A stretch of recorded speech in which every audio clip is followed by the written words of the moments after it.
Hello and welcome to the Magical Learning Podcast. I'm your host, Jez, and I'm thrilled that you're joining us today for another fun-filled episode where we sprinkle a little magic over the world of business and leadership. Each week, we dive into fascinating topics that inspire and educate, all while keeping things lighthearted and enjoyable.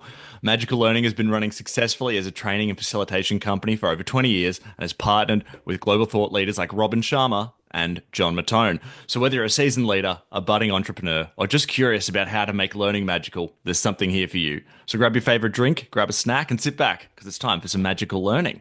And it's not just me today. And I think if you've tuned into the Magical Learning podcast recently, you'll notice that I'm on Zoom today, which is because we've gone to our emergency systems here, but it's all in service of a great conversation here. Because today I'm lucky enough to be joined by Vanessa Roanhorse. So, Vanessa, before we get into anything, how's your week going? Thank you so much. Well, it's Monday and I think it's going to be good, but hard to say right now in the US. Yes, yes, and that's right. Our listeners may have picked up that you have a US accent. You're over there at the moment. So I guess, Vanessa, would you like to tell us a little bit about yourself for listeners that may be being introduced to you for the first time? Sure thing. It's so good to be here and thank you for inviting me. My name is Vanessa Roanhorse. I am Dana, a Navajo Nation citizen in the United States. And I currently live in New Mexico, in Albuquerque, New Mexico on Taylor lands. Fantastic. And Vanessa, we've got you on today because I read one of your articles recently and I thought it was just absolutely mind-blowing. And I thought the way that you'd just written it was just so fantastic. And the link to that is going to be available in the description. But the article is called Radical Economics, Centering Indigenous Knowledge, Restoring the Circle. Now, we have a lot of questions to get through and not a lot of time. So before we get into those questions, though, did you want to say anything about that article at all? Yeah, sure thing. I just want to say that that article is really just kind of our first attempt to try to articulate this sort of worldview that we're trying to present as another way for us to actually think about capital, capital flow, and resources, which is really critical. And part of that has a lot to do with us bringing Indigenous femme energy and just femme energy back into the circles of leadership and decision making over resources. And this is one, I hope, of like a foundation, which I'm currently working on writing now. Mm. Well, fantastic. And I mean, it's an amazing article. I hope people, before they jump into these questions, go have a quick read. It's not super long, so you can have a Mhm. little cup of coffee and get through it. So I highly recommend doing that first.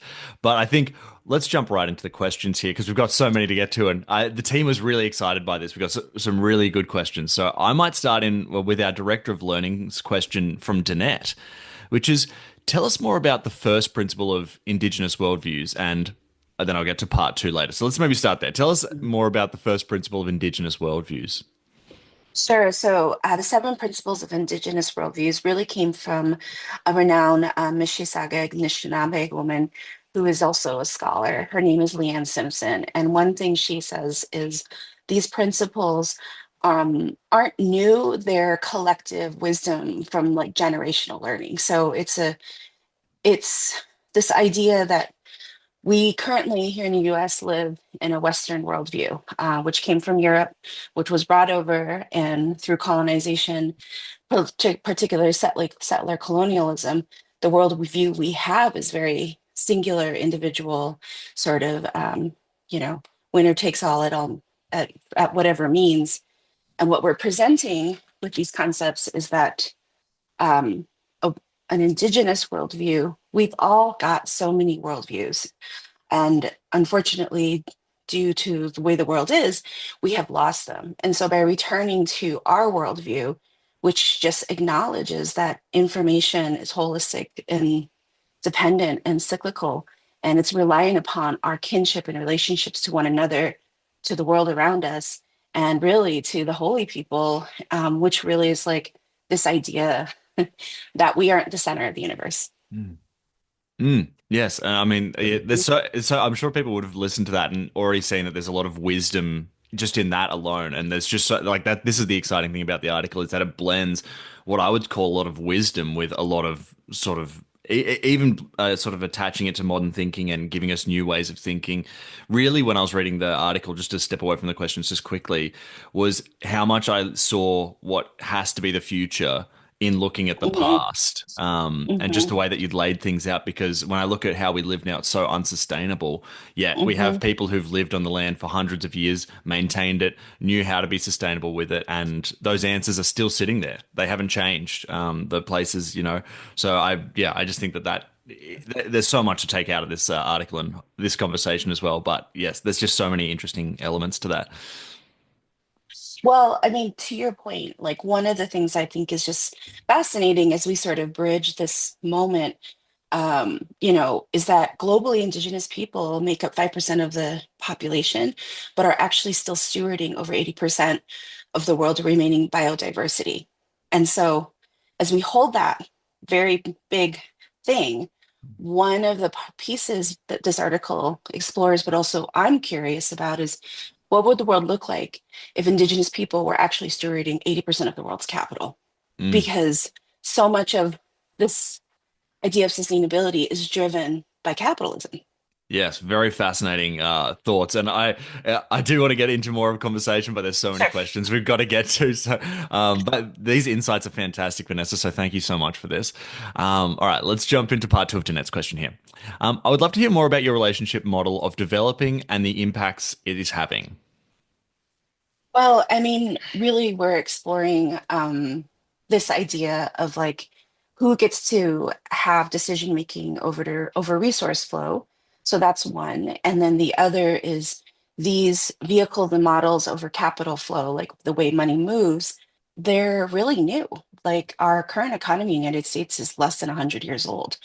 And so this idea that we can actually reimagine using the existing tools and vehicles in front of us to get us to the next world we're trying to get to, I think is where we're at, and is the possibility and potentiality of what we're trying to build with our work at Roanhorse Consulting.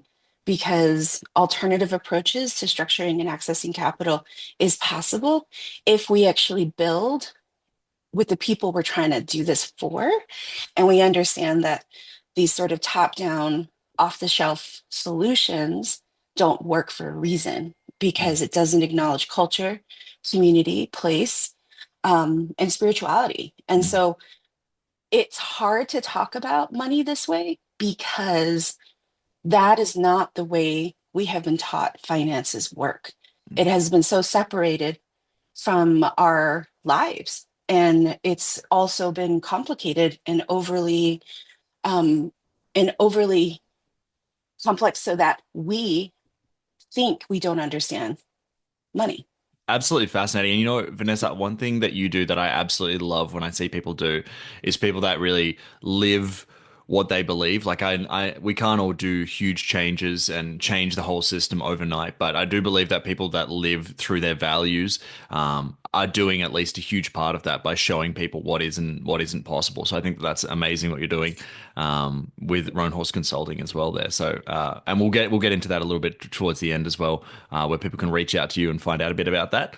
But yeah, I'm just going to jump into Graham's question here, which is, what approach, question, or position have you found the most effective when confronted with the inevitable "so what" reaction? And then he's put in brackets, probably from older white men, to the knowledge you're sharing. The so what happens all the time. So my sort of general response is if what you're saying is more real than what I'm saying, then help me understand how we're going to have 3 generations ahead of us have a good life. Like, help me understand how my work can ensure that's going to happen. And I think oftentimes, because current modern thinking and the way capitalism works is really short sighted. So there isn't generational thinking in it. What's happening is people are thinking in this next year, 7 years when I get a return on an investment, where the market is at, this questionable market. Um, that's what they're thinking of. And so for me, I often respond from a place of like, well, if you are correct, I would like to be able to support and drive towards that. You just have to tell me how we do that. And oftentimes there isn't a real answer because they can't fathom beyond the current return on their investments. Mm. Absolutely. Well, Vanessa, I think that that is a that's again great insights and great wisdom here. I'm so happy we've got you on the podcast. All right, well, let's jump into Alan's question here, which is my question is in relation to the seven principles of Indigenous worldviews. And again, to check those out, you can go have a look at the article. Could Vanessa tell us about these worldviews, particularly number seven? Human beings are the least important in the world. Well, I sort of touched upon it in the beginning because I think in the way we think about success and money and happiness, unfortunately, it centers on ourselves as an individual, which means that in order for us to achieve those things, someone won't have those things. And so, this sort of very binary way in which that worldview exists, the seventh principle of Indigenous worldview says, seventh, human beings are the least important in the world. And that's because when we decenter ourselves, we're actually willing to acknowledge that we are actually just part of of a bigger system, like a bigger ecosystem. To use scientific words, like we actually play a piece in this, but we aren't the reason. However, through our way of being and thinking, we actually have an opportunity to steward and make active choices to caretake. And for that is the hardest, I think, in a capitalistic colonial mindset, is to actually imagine what it would look like if you didn't put yourself first and you actually put the animals in your backyard first, the plants in your neighbor's yard first. And so that's really the purpose of that. And particularly when talking about money, this is the one that is the hardest paradigm to shift. So fascinating. Well, I think this actually leads really nicely into my question. And this is like I've been doing a little bit of study on economics, and there's just so many things that confuse me. And I think a lot of what you say makes a lot more sense in sort of my understanding. But I wanted to get your thoughts on this. When we see people who have so much but continue to work despite having enough to retire on 100 times over, how do you look at them and what they are missing about the human experience? I thought of this because of Hilton's Indigenomics ideas, and number five being measuring wealth through relationships and community across time.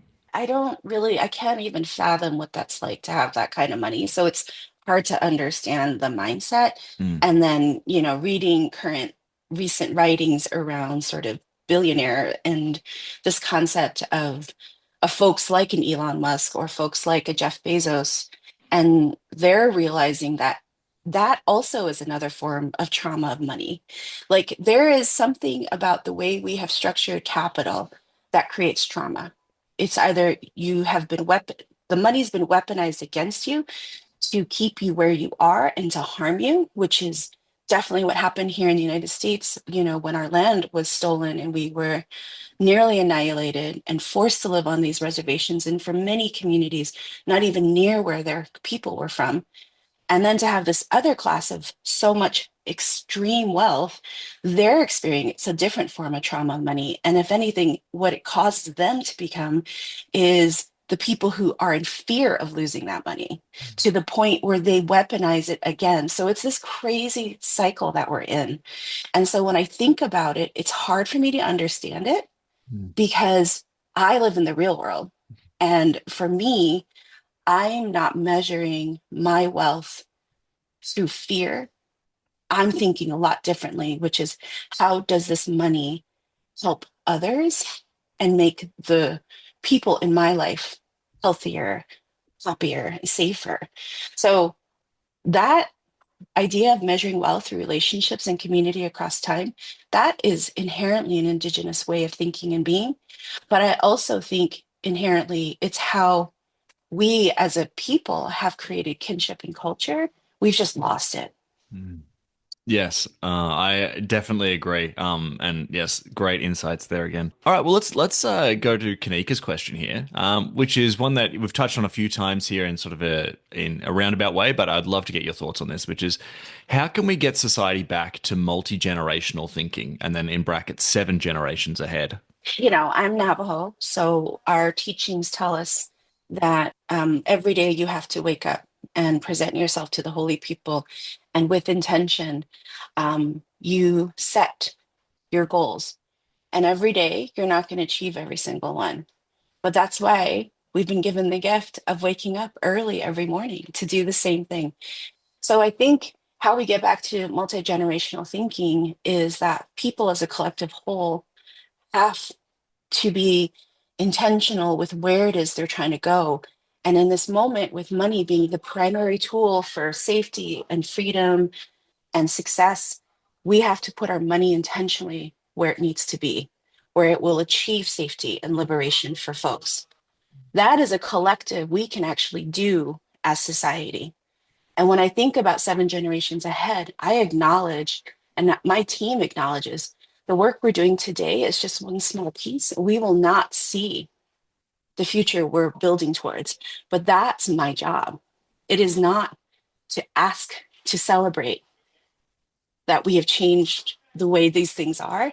It is that I understand my moment in time and I am intentionally deciding where I put my resources. And I think that's something everyone can do. And it's happening, in a lot of different capacities. But that's how we get back towards the 7 generations ahead. We have to decenter ourselves. We have to be doing things today, thinking about our great grandchildren ahead.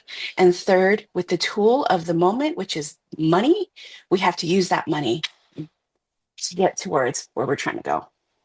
Fantastic. Well, thank you for that. And I hope everybody can start to feel a bit confused, hopefully, have some insights there on how to begin that journey. We've got just 2 questions here left. We're really doing perfectly well for the time. So this is fantastic. I'm going to throw over to John's question now. And it's a bit of a longer one.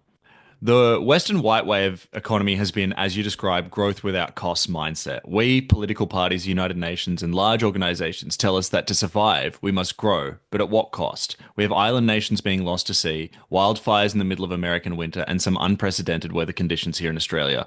Industrialization has had a cost, and it's on the earth. I'd like to know more about the concept of reframing economics and work to breathe life back into the old ways. The industrialism was definitely the tinder that lit the the fire. That was like the foundation. And now as we move into this new technological age, because industrialism is done, now we're into this new age of technology, which will take that fire and turn it into an explosion. And so, from my point of view, economics as a concept and as a practice, it experiences the world linearly. There's a beginning, there's an end. There's a starting point, and then there's some future end date to these things. But it's on this linear continuum. But if you think about it, these are just cycles. So economies are just cycles of where things move. And when I think about the reframing of economics, I want to come back to this idea that like it isn't a linear, and I'm not the first person that's ever thought this. There are many great writers who have thought this, but it's the idea that we actually have the potentiality to take the existing resources, which are finite, because part of what capitalism has done is told us that there is infinite scale. That is absolutely not true. Mm. But we look at the finiteness of the current resources and we use them wisely. We return them back. We stop buying so cheaply. We stop demanding things so cheaply. But that can only happen if we're willing to pay people what they deserve to have not a living wage, but a thriving wage. And so, particularly here in the United States, where we have forced the world to give us products and tools at the lowest cost possible, so our community members can barely afford these like seemingly luxe items, when the reality of it is it's all garbage and we know where the garbage is ending. And so the reframing of economics is actually looking at the things we have in front of us and then knowing that it had to come from somewhere, and knowing as a result of that that resource is now gone. Mm. And so that is where we are being forced, right? Like we are actually being forced into acknowledging a more circular, regenerative economic framework. Because if we don't, the earth is going to do what the earth's going to do, and it'll take care of itself. Mm. And so, from my point of view, I'm like, we either want to still be on this world, or the earth's just going to take us back.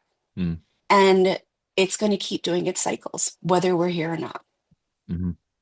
And that for me is the most important part about reframing economics is that this is not a singular, lonely, linear journey Mm.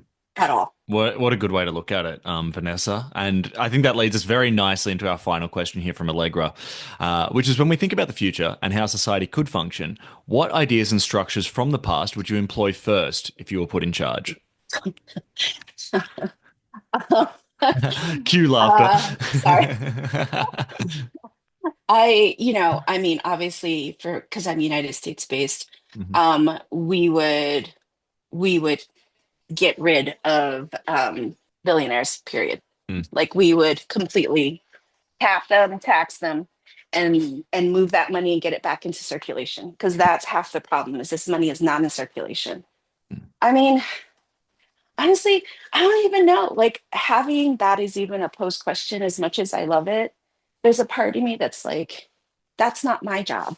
mm, My job is to play the part I'm currently playing, which is imagining, testing, iterating, and piloting new ways to flow capital through the current existing vehicles we have, and then working with aligned investors, partners, philanthropy, businesses to to grow it. Because I'm interested in working in that interstitial space. If and when we're hopefully successful, I imagine someone way smarter, way, mm, way more creative is going to help us figure out how to put these new tools into place. mm, So it's hard. It's a really tough question. And I honestly, and I wish I had a much more clear answer on what that would look like. But I know the only thing I can say for sure is we no longer have billionaire status. mm.